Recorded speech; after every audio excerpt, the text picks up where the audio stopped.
बिस्मिल्लाहिर्रहमानिर्रहीम। अस्सलाम-ओ-अलैकुम वरहमतुल्लाहि वबरकातुहू। हज़रत इब्न अब्बास रज़ी अल्लाह तआला अन्हु से रिवायत है कि जब हज़रत सल्लल्लाहु अलैहि वसल्लम को मेराज कराई गई तो आप अलैहिस्सलातु वस्सलाम ने उस रात हज़रत ज़करिया अलैहिस्सलाम को आसमान पर देखा। आप अलैहिस्सलातु वस्सलाम ने उनको सलाम किया और फरमाया, ए अबू यहया यानी ज़करिया अलैहिस्सलाम, अपने कत्ल का वाक़या तो सुनाइए कि कैसे पेश आया था और आप अलैहिस्सलाम को बनी इसराइल ने क्यों कत्ल किया था।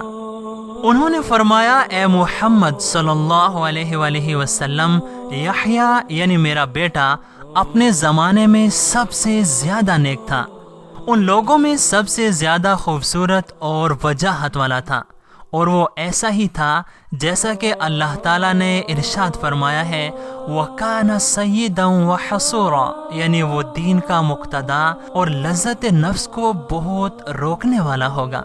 चुनाचे यही खूबसूरती और वजाहत थी कि बनी इसराइल के बादशाह की बेटी उसकी ख्वाहिश कर बैठी। दरअसल ये औरत जिनाकार थी। चुनाचे उसने यहया अलैहिस्सलातु वस्सलाम की तरफ पैगाम रवाना किया, लेकिन अल्लाह ताला ने यहया अलैहिस्सलाम को बचा लिया और यहया अलैहिस्सलाम वहीं रुक गए और उसके पास जाने से इनकार कर दिया। इस सब का नतीजा ये हुआ कि उस औरत ने यहया अलैहिस्सलाम को कत्ल करने का पुख्ता इरादा कर लिया।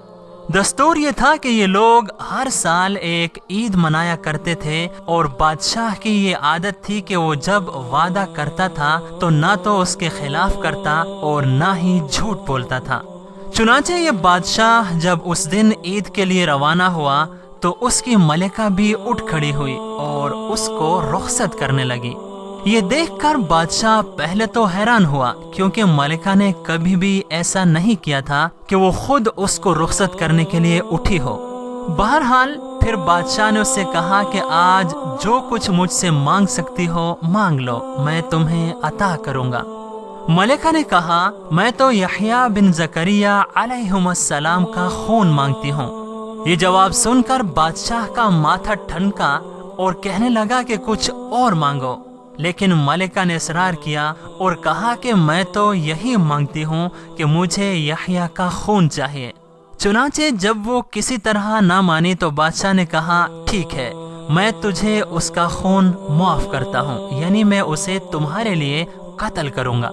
इसके बाद उस बादशाह ने यहया अलैहिस्सलाम के पास कुछ बहादुर रवाना किए ताकि वो अल्लाह के इन बरगुज़ीदा पैगंबर का खून बहाएं और उनका सर बादशाह की खिदमत में पेश करें ताकि वो मलिका को खुश कर सके। यहया अलैहिस्सलाम उस वक्त अपने मेहराब में नमाज में मसरूफ थे और हज़रत ज़करिया अलैहिस्सलाम फरमाते हैं कि मैं भी उनके साथ ही नमाज में मसरूफ था। चुनाचे आपको एक तश्तरी में ज़िबाह कर दिया गया और उनके सर और खून को मलिका के पास पेश कर दिया गया। अलायाज़ु बिल्लाह। ये दर्दनाक वाक़या सुनकर हज़रत सल्लल्लाहु अलैहि वसल्लम ने पूछा कि उस वक्त आपके सब्र की क्या हालत थी। तो हज़रत ज़करिया अलैहिस्सलातु वस्सलाम ने फरमाया, मैंने अपनी नमाज नहीं तोड़ी। जब यहया अलैहिस्सलाम का सर मुबारक उसके सामने पेश किया गया और उसके सामने रखा गया तो वो बहुत खुश हुई, लेकिन जब शाम हुई तो अल्लाह ताला ने उस बादशाह को शाही खानदान और हश्म हज़म समेत जमीन में धंसा दिया। जब सुबह हुई तो बनी इसराइल कहने लगे कि ज़करिया अलैहिस्सलाम का खुदा ज़करिया की खातिर गज़बनाक हुआ है, तो आओ हम अपने बादशाह की खातिर गुस्से में आकर ज़करिया अलैहिस्सलाम को कत्ल कर दें। चुनांचे अब वो मेरे कत्ल करने की तलाश में निकल खड़े हुए और मेरे पास एक डराने वाला आया तो मैं उनसे भाग निकला। मैंने देखा कि इब्लीस उनके आगे आगे था और वो उनको मेरी खबर दे रहा था। जब मैं उनसे डर गया कि अब मैं उनको आजिज नहीं कर सकता तो मैंने एक दरख्त को आवाज दी तो दरख्त ने कहा, मेरे अंदर आ जाएं। चुनांचे वो दरख्त फट गया और इसी दौरान वो दरख्त मुझे अपने अंदर छुपा कर आपस में मिल गया, लेकिन ज़हे किस्मत कि मेरी चादर का एक किनारा दरख्त से बाहर रह गया। जब बनी इसराइल वहां पहुंचे तो इब्लीस ने कहा, تم نے دیکھا نہیں کہ وہ تو اس درخت میں گھس گیا ہے، یہ دیکھو اس کی چادر کا کنارہ، دراصل وہ اس درخت میں اپنے جادو کے زور سے داخل ہوا ہے۔ شیطان کی یہ بات سن کر وہ لوگ کہنے لگے ہم اس درخت کو جلائیں گے، تو ابلیس نے کہا نہیں، بلکہ تم اس کو آرے سے 2 ٹکڑے کر دو۔ چنانچہ مجھے درخت سمیت آرے کے ساتھ ٹکڑے ٹکڑے کر دیا گیا۔ مشعل راہ کے معزز ناظرین، اس واقعے میں بہت ہی حکمت اور اللہ کی مصلحت کے راز پوشیدہ ہیں۔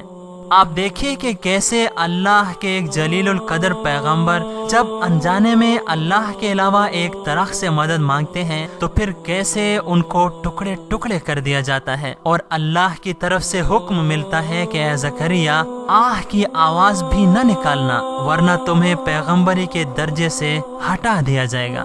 تو آج ہمیں چاہیے کہ ہم اپنے ہر کام میں اللہ کی رضا کو مطلوب رکھیں اور کسی بھی مشکل میں صرف اور صرف اسی کو اپنا حاجت روا مانیں اور اسی کے سامنے اپنی ضرورتیں پیش کریں۔